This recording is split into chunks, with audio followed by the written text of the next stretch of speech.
Canto Valley is a weird place. Whether it's the stream deep within the woods that occasionally turns black and smells putrid, or that thing in the woods we call a bear, which likes to mutilate the bodies of the animals it captures, or the bent and twisted trees that litter the woods, their roots digging deep and extending far, leaking blood-red sap that the more crazed animals like to drink. Canto Valley's reputation for strangeness is entirely justified.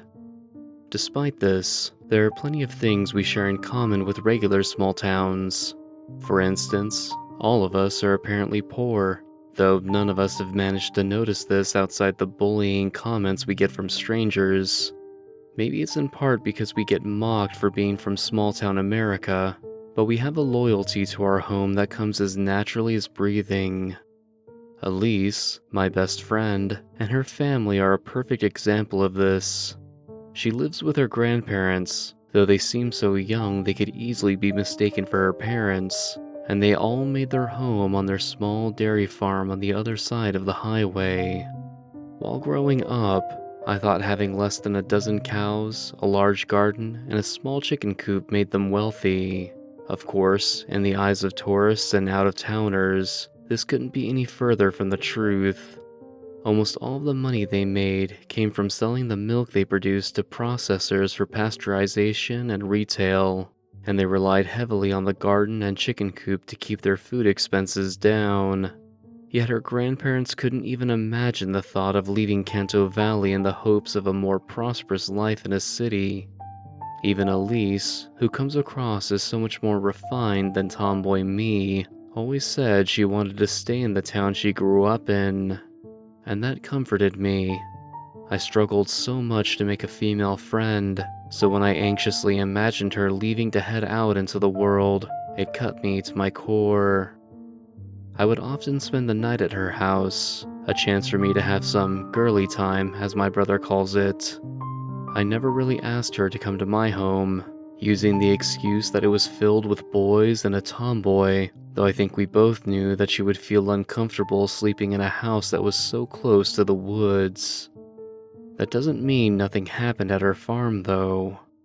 I remember, during the early months of our friendship, as I was staying at her home, the two of us began to hear the squawking of the hens from the coop, their volume growing with each passing moment. It was past nightfall, long after the chickens had gone to sleep, and Elise was in the process of trying to repair and even out my fingernails after a week of playing with my brother and the other boys outside. The call of wild animals in the woods isn't the same as the noise of domesticated animals, so I was simply confused why the chickens would be so loud at night when most wild animals would be sleeping or hiding or stalking.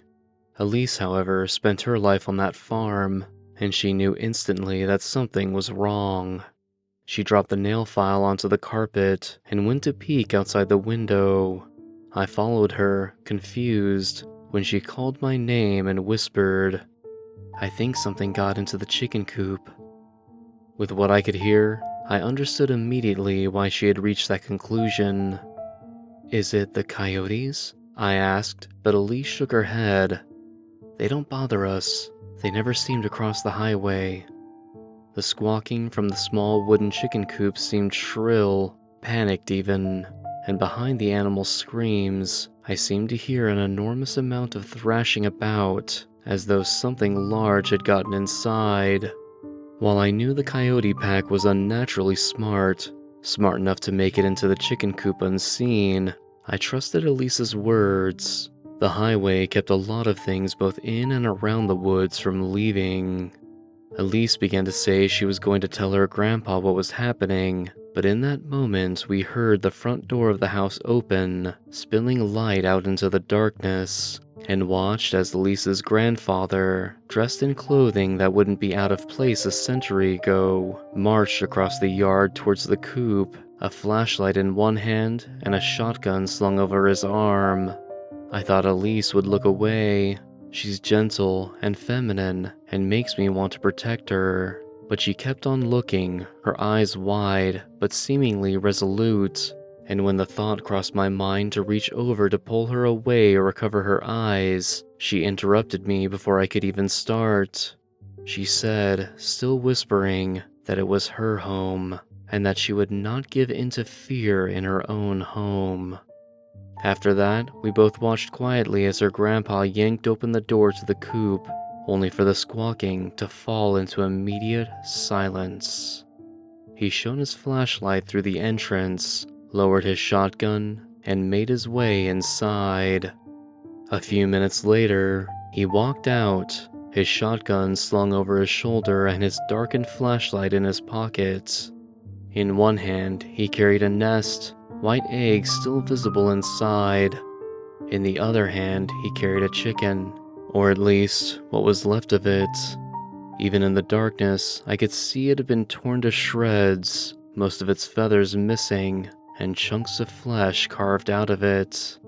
I could hear Elise taking a sharp breath, but she did not look away.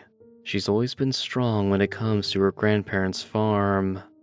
Her grandpa looked up and saw us watching through the window, and he gestured with his head, and Elise nodded in return, understanding what it meant.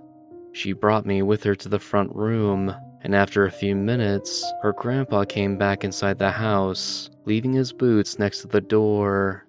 Elise asked him, politely, what had happened, and if something had gotten into the coop, while I respectfully kept my mouth shut.